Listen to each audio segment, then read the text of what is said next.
नमस्कार। दिन भर की बड़ी खबरों में आपका स्वागत है। मैं हूं दामिनी। आज बुलेटिन में बात होगी सरकार और अन्नदाताओं के बीच हुई बैठक की, अर्थव्यवस्था सुधार में अन्नदाताओं के योगदान की। बताएंगे कि प्रकाश पर्व पर पीएम मोदी को क्यों नहीं मिला निमंत्रण। जानेंगे कि राजस्थान में क्यों तेज हो सकती है सियासी हलचल, और बुलेटिन के आखिर में देखेंगे दल बदलुओं के चुनाव लड़ने पर क्यों लग सकती है रोक। लेकिन तमाम बड़ी खबरों से पहले एक नजर सुर्खियों पर। लोकसभा अध्यक्ष ओम बिरला ने भारतीय लोकतंत्र को बताया सबसे बेहतर। कहा, सत्ता का हस्तांतरण हमारे लोकतंत्र का विशेष गुण। देश में 17 आम चुनाव और 300 से अधिक विधानसभा चुनावों के बाद आसानी से हुआ सत्ता का हस्तांतरण। पुडुचेरी में एक बार फिर उठी किरण बेदी को उपराज्यपाल पद से हटाने की मांग। सीएम नारायणसामी भी प्रदर्शन में शामिल। उपराज्यपाल पर चुनी हुई सरकार के कामकाज में अड़चन डालने का लगाया आरोप। 27 जनवरी से शुरू होगा पश्चिम बंगाल विधानसभा का बजट सत्र। विधानसभा सत्र में जीएसटी और कृषि कानून पर चर्चा करा सकती है सरकार।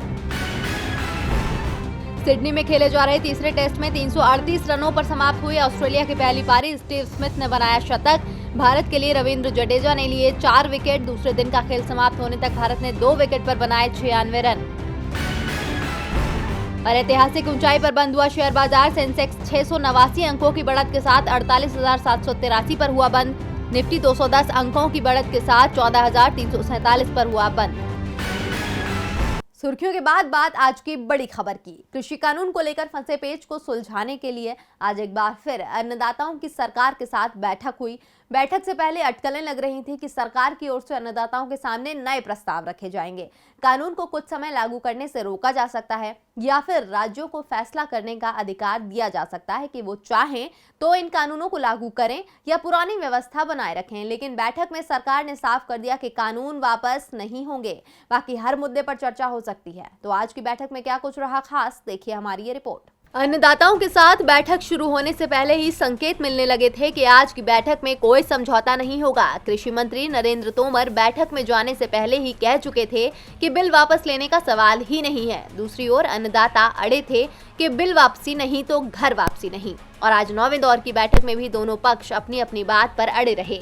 अन्नदाताओं और सरकार के बीच तल्खी का असर ये रहा कि आज की बैठक सिर्फ 3 घंटों में ही समाप्त हो गई। अन्नदाताओं ने आज लंच ब्रेक में खाना तक नहीं खाया, लेकिन सरकार की ओर से केंद्रीय कृषि मंत्री नरेंद्र तोमर ने साफ कर दिया कि वो हर मुद्दे पर बात करेगी, लेकिन कृषि कानून की वापसी पर कोई बात नहीं होगी। दोनों ही पक्ष अड़े रहे, जिस कारण आज की बैठक में कोई फैसला नहीं हो पाया। 15 जनवरी को एक बार फिर बैठक करने पर सहमति जरूर बन गई। आज की बैठक में सरकार की ओर से पुराने प्रस्ताव ही दोहराए गए थे। सरकार ने अन्नदाताओं के साथ कमेटी बनाने का प्रस्ताव फिर दिया, लेकिन अन्नदाताओं ने इसे खारिज कर दिया। बैठक के बाद अन्नदाता संगठन के नेता हनान मुल्ला ने कहा कि कृषि कानून अन्नदाता विरोधी है, सरकार को इसे वापस लेना होगा। 15 जनवरी की बैठक में हम फिर सरकार से बात करेंगे। इससे पहले 11 जनवरी को अन्नदाताओं के संगठनों की बैठक होगी, जिसमें आगे की रणनीति तैयार की जाएगी। इस बार सरकार ने संकेत दिए हैं कि अन्नदाताओं के साथ कृषि कानून के मुद्दे का समाधान निकालने के लिए किसी मध्यस्थ की मदद भी ली जा सकती है। इसके लिए पंजाब के नानकसर गुरुद्वारा के प्रमुख बाबा लखा की मदद लेने को भी सरकार तैयार है। बाबा लखा का पंजाब की सिख समाज पर जबरदस्त प्रभाव है और नरेंद्र तोमर लगातार उनके संपर्क में हैं। अन्नदाताओं के आंदोलन ने मोदी सरकार को तो मुश्किल में डाल रखा है, लेकिन देश को वो बड़ी राहत दे रहे हैं, क्योंकि इस बार देश के कृषि क्षेत्र में जबरदस्त तेजी देखी जा रही है। वैसे ये अनुमान तो पहले से ही लगाया जा रहा था कि स्वास्थ्य मुसीबत के बीच देश की अर्थव्यवस्था को सबसे बड़ा सहारा कृषि क्षेत्र से ही मिलेगा। तो कृषि क्षेत्र को लेकर क्या है अनुमान, देखिए हमारी ये रिपोर्ट। इस समय देश का अन्नदाता दिल्ली की सीमाओं पर ठंड और बारिश के बीच अपने हक की आवाज उठाते हुए डटा हुआ है। ये वो समय है जब देश की अर्थव्यवस्था में तेज गिरावट देखी जा रही है। तमाम अनुमान बता रहे हैं कि इस बार देश की अर्थव्यवस्था में 7.5% से ज्यादा गिरावट आने का अनुमान है। लेकिन इन सब के बीच जिस सेक्टर में तेजी से उम्मीद है वो है कृषि क्षेत्र से। राष्ट्रीय सांख्यिकी कार्यालय यानी NSO द्वारा हाल ही में जो आंकड़े जारी किए थे, उनमें बताया गया कि देश की अर्थव्यवस्था में 7.7% की गिरावट रहेगी, लेकिन कृषि क्षेत्र में बढ़ोतरी देखी जाएगी। NSO की रिपोर्ट के अनुसार कृषि क्षेत्र इस साल सबसे ज्यादा तेजी में रहने वाला क्षेत्र बनेगा। देश की अर्थव्यवस्था को इससे सबसे ज्यादा सहारा मिलेगा।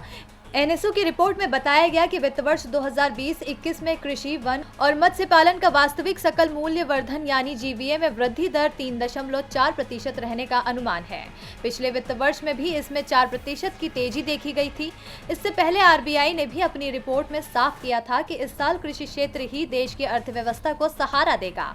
आरबीआई ने भी कृषि क्षेत्र की विकास दर 3.4% बताई थी। इस साल बाजार में सबसे ज्यादा डिमांड भी ग्रामीण क्षेत्र से ही आई थी।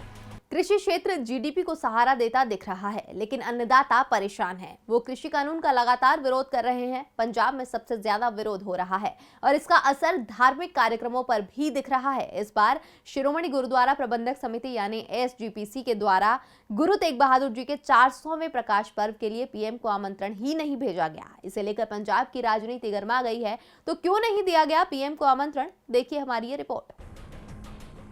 जब से किसानों ने नए कृषि कानून के खिलाफ अपना आंदोलन शुरू किया है, तब से पीएम मोदी उन्हें मनाने में जुटे हैं। हर मंच और हर कार्यक्रम में वो किसानों का जिक्र जरूर करते हैं, लेकिन वो ये नहीं कहते कि हम तीनों कानूनों को वापस लेने के लिए तैयार हैं। यही वजह है कि हर जगह उनका विरोध किया जा रहा है। पंजाब में सिखों की सर्वोच्च संस्था शिरोमणि गुरुद्वारा प्रबंधक कमेटी ने प्रधानमंत्री नरेंद्र मोदी को सिख गुरु तेग बहादुर के 400वें प्रकाश पर्व पर न बुलाने का फैसला किया है। अब इस मसले पर पंजाब की राजनीति गरमाने लगी है।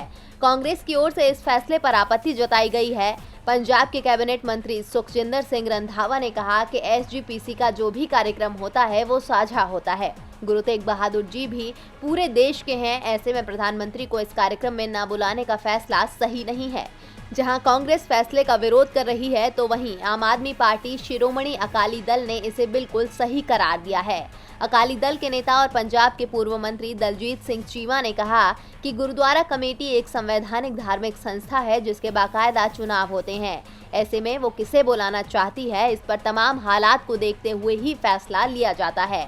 और इस बार भी एसजीपीसी ने पूरे हालात को देखते हुए ये फैसला लिया होगा और इसमें किसी तरह की राजनीति नहीं है।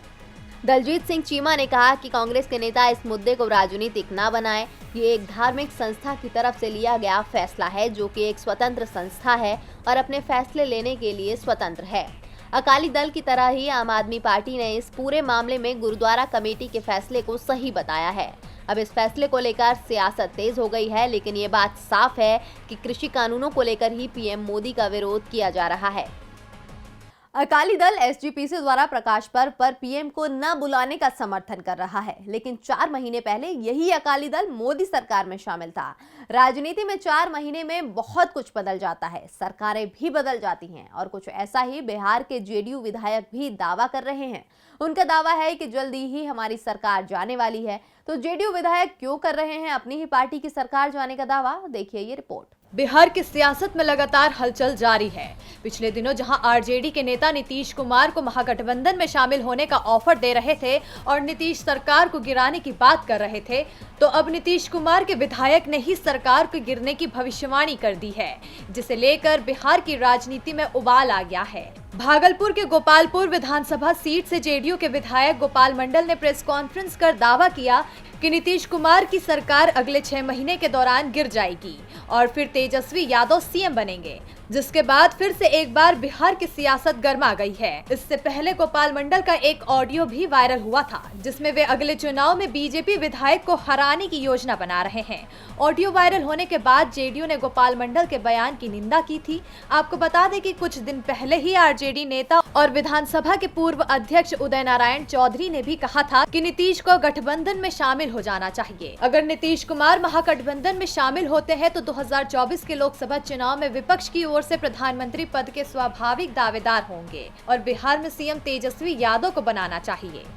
जेडीयू विधायक अपनी ही सरकार 6 महीने में गिरने का दावा कर रहे हैं। दूसरी ओर बीजेपी की ओर से दावे किए जा रहे हैं कि बिहार की सरकार को कुछ नहीं होगा। यदि कोई सरकार गिरेगी तो वो राजस्थान की सरकार होगी। जी हां, राजस्थान का सियासी पारा एक बार फिर चढ़ता दिख रहा है। जेपी नड्डा ने राजस्थान के सभी बड़े पार्टी नेताओं को दिल्ली बुला लिया है, जिससे अटकलें लगाई जा रही हैं कि राजस्थान में शायद कुछ बड़ा करने वाली है बीजेपी। देखिए ये रिपोर्ट। राजस्थान में सियासी हलचल एक बार फिर बढ़ गई है। बीजेपी के राष्ट्रीय अध्यक्ष जेपी नड्डा ने आज राजस्थान बीजेपी के नेताओं को दिल्ली तलब किया है। नड्डा से मिलने के लिए प्रदेश अध्यक्ष सतीश पूनिया, नेता प्रतिपक्ष गुलाब चंद कटारिया और विधानसभा में उपनेता प्रतिपक्ष राजेंद्र राठौड़ दिल्ली पहुंच गए हैं। लेकिन इन सब में सबसे अहम बात यह है कि इस बैठक में राजस्थान की पूर्व मुख्यमंत्री वसुंधरा राजे सिंधिया को नहीं बुलाया गया है। तो दूसरी तरफ अचानक से जेपी नड्डा के इन नेताओं के बुलाने को लेकर कई तरह के कयास लगाए जा रहे हैं। पिछली बार जब ये लोग मिलने गए थे तब राजस्थान में कांग्रेस का सियासी संकट शुरू हुआ था, लेकिन अब दोबारा राजस्थान से बीजेपी के सभी बड़े नेताओं को दिल्ली बुलाने पर अटकलों का बाजार गर्म हो गया है। कहा जा रहा है कि जेपी नड्डा के साथ इस मीटिंग के बाद राजस्थान सरकार को गिराकर बीजेपी प्रदेश की राजनीति में कोई बड़ा बदलाव कर सकती है। लेकिन प्रदेश अध्यक्ष सतीश पूनिया ने कहा कि ये सामान्य बैठक है और राजस्थान में विधानसभा के 3 उपचुनाव होने हैं। इसके अलावा निकायों के चुनाव होने हैं। इसकी तैयारियों के सिलसिले में ये बैठक बुलाई गई है।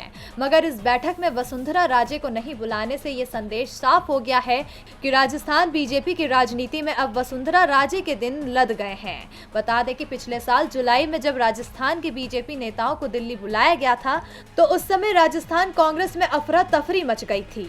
सचिन पायलट ने अपने 1.5 दर्जन समर्थक विधायकों के साथ मुख्यमंत्री अशोक गहलोत के खिलाफ बागी रुख अपना लिया था।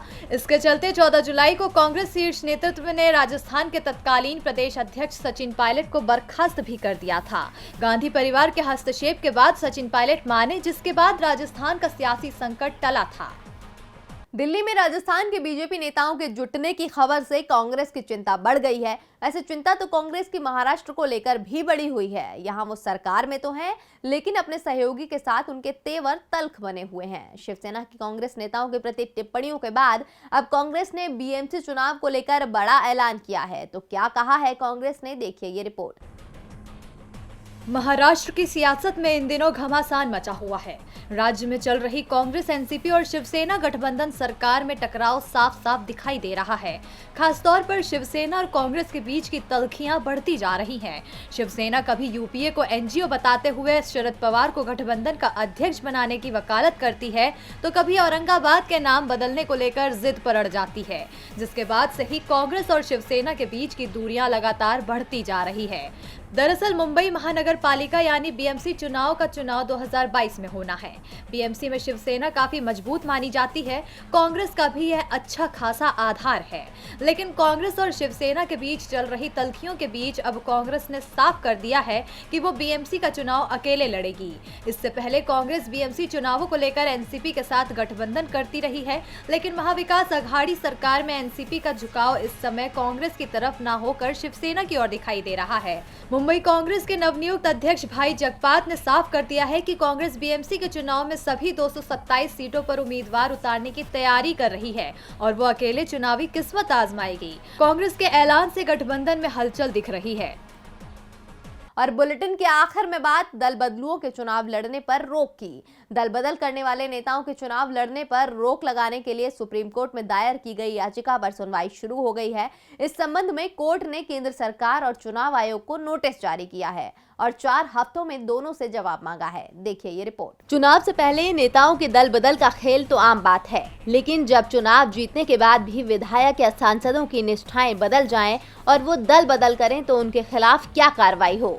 केंद्र सरकार ने दल बदल को लेकर कानून तो बनाया, लेकिन इस कानून को निष्प्रभावी करने के लिए सांसद और विधायक इस्तीफा देकर पाला बदलने जैसे काम करने लगे हैं। इसका उदाहरण मध्य प्रदेश और कर्नाटक जैसे राज्यों में देखा जा सकता है, जहां दल बदल के खेल से सरकार चली गई और विपक्ष में बैठी पार्टी सत्ता में आ गई। लेकिन अब इन सभी घटनाओं को लेकर सुप्रीम कोर्ट में सुनवाई चल रही है। सर्वोच्च न्यायालय के मुख्य न्यायाधीश एस.ए. बोबड़े की अध्यक्षता वाली बेंच ने सरकार और चुनाव आयोग को नोटिस भेजा है। अदालत ने दोनों से 4 हफ्तों के भीतर जवाब मांगा है।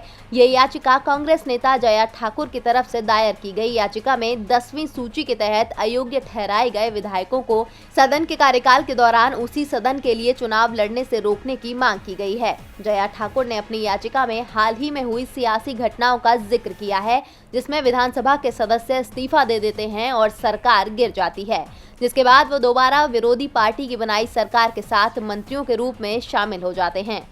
याचिकाकर्ता ने कर्नाटक, मध्य प्रदेश और अन्य राज्यों की सियासी घटनाओं का जिक्र करते हुए कहा है कि एक विधायक भी जो स्वेच्छा से इस्तीफा देता है वो दल बदल कानून के दायरे में आता है और उसे अयोग्य घोषित किया जाना चाहिए। अनुसूची में साफ है कि सांसद या विधायक बनने की अयोग्यता निश्चित सदन के पूरे 5 वर्षों के कार्यकाल तक जारी रहती है, जिसे लेकर याचिका में मांग की गई है कि ऐसे नेताओं पर चुनाव लड़ने पर रोक लगनी चाहिए। और दिन भर की बड़ी खबरों में मेरे साथ इतना ही। देखते रहिए डीबी लाइव। नमस्कार।